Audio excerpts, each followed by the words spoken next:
Hey everyone, Roman Prokopchuk here. Thank you for all the support, the follow, the subscriptions, the likes. Be sure to hit that notification button and subscribe on the YouTube channel, youtube.com/Roman Prokopchuk. Follow on social, listen to the podcast, The Digital Savage Experience, and thank you for the continuing support. So the Ukrainian war with Russia numbers in terms of military losses in Ukraine of Russia, September 5th, 2022. So the total estimated troops are up to, in terms of KIA, are up to 49,800.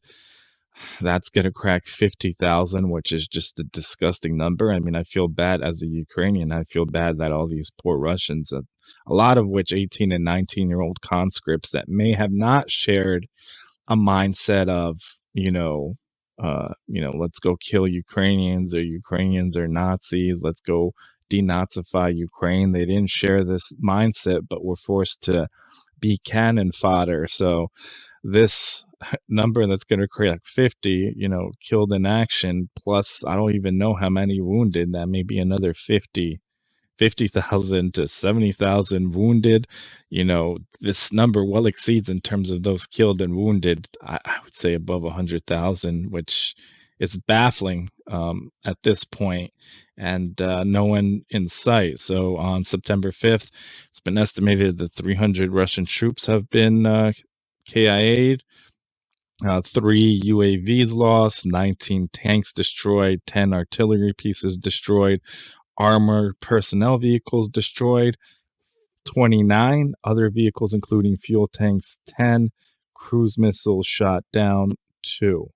And obviously over time, the last week, that number has been going up and staying up over the average. Losses for Russians have been around 200 to 300. It's been like 300 to 500 in the last week, based on the counteroffensive in Kherson and fighting picking up in the Eastern Front in Donbass. Now you can see also the Russian shelling that's going on, and the areas that have been shelled the most within the last 7 days would be obviously Donetsk, number 1, Kharkiv, Mykolaiv, Zaporizhzhia, Kherson, Sumy, Luhansk, Chernihiv, and Dnipropetrovsk. That's where the significant amount of shellings going on in oblasts. Oblasts are like counties or regions, if you want to, the principalities, in a way, if you want to think about it in terms of the West. But the cities that have been ongoing in terms of the most shelling are Avdiivka, Bohodrochen, Soledar, Dibrovne, Novomukhal, Marinka, Bakhmut, Dolna, and Krasnovirka. So obviously majority of these are in Donetsk. A lot of them are on the front, the cities that Ukraine is defending, where the front line currently is, where Russia is continuing to advance and trying to soften the cities and make pushes, advance pushes onto that territory as well. So confirmed officers killed so far, that number is up to 1,088, which is pretty crazy. And these are the so-called leadership of the Russian army, which obviously, if you don't have anyone in charge in the field, that gets a little crazy in terms of, 1, troop morale, and 2, whatever else is actually going on. So original fighting forces within the Ukrainian theater of Russia. So what they actually went in with the amount of equipment versus what's been destroyed. So 190,000 troops went in, and the estimates here almost 50,000 dead and another 150,000 wounded. So they've been having to replenish these troops and pull additional troops, because based on these figures, which obviously are estimates, 200,000 KIA'd, which includes wounded. And they started with 330 planes devoted to the war in Ukraine. 236 have been destroyed. Helicopters, 240 helicopters brought into battle, 206 destroyed. The amount of tanks, they started with 1,200 tanks.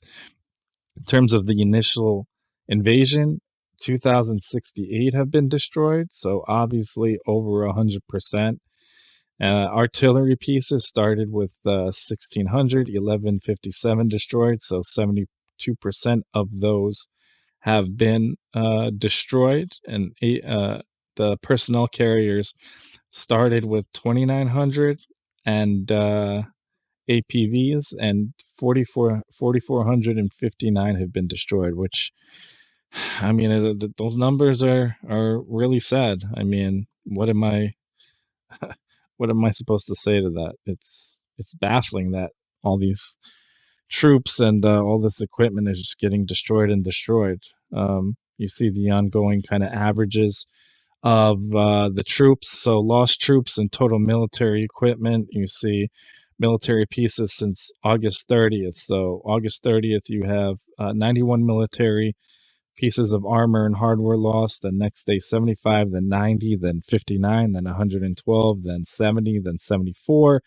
and then vice versa. The amount of troops estimates KIA. So starting August 30th, 450, 350, 450, 350, 350, 450, and 300, which is crazy. I don't really know how else to put it, like, and position it, because those numbers are crazy. I mean, no modern conflict has seen that lately in terms of amount of troops and equipment loss, really losses on both sides. So the last 7 days, Russia has lost an estimate of 2,750 troops and 556 pieces of equipment.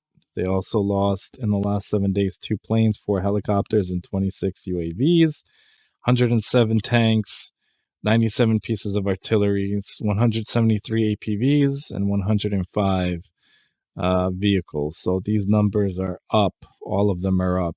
For example, the amount of troops lost as compared to the week prior, it's up 77%, and the amount of equipment lost from the week prior is up 225%. So obviously there's an uptick of fighting in the southern theater and then the eastern theater.